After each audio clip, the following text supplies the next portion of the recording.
Here's Prime Minister Netanyahu at 28 years old, laying out some very simple and very basic truths, which is there's a Palestine, it's called Jordan, and that the world is not looking for a two-state solution, but for the destruction of Israel, and for 23 Arab states to exist instead of one Jewish state. Let's check out Prime Minister Netanyahu as he understood how wrong it was to create a Palestine in the land of Israel already at 28 years old. Check it out.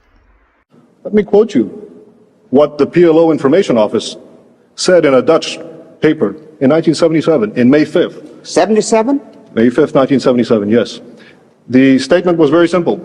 Our objective remains the destruction of the Zionist state of Israel. So let's keep in mind that what we're talking about here is not the attempt to build a state, but to destroy one. Do the Palestinians have a right to a separate state? Now, no one is denying that there are Palestinian Arabs. There's a very distinguished Palestinian Arab sitting right next to me.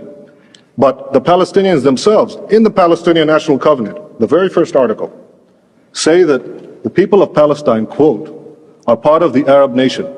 Well, let's look at the Arab nation.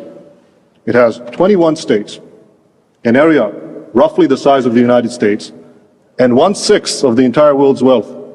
Now, add to that the fact that there already exists a Palestinian state, and that is Jordan, 60% of whose population is Palestinian.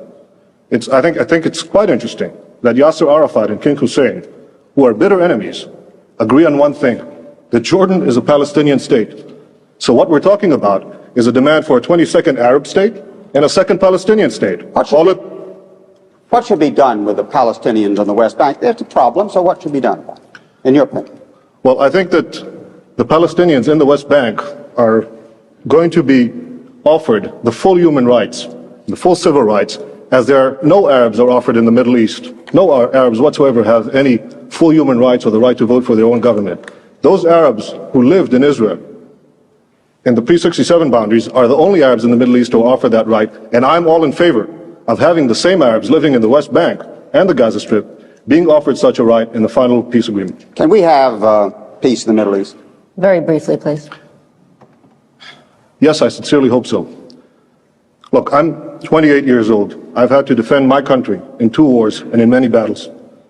Nobody wants peace more than Israel. But the stumbling block to the road for peace is this demand for a PLO state, which will mean more war, which will mean more violence in the Middle East. And I sincerely believe, if this demand is abandoned, we can have real and genuine peace.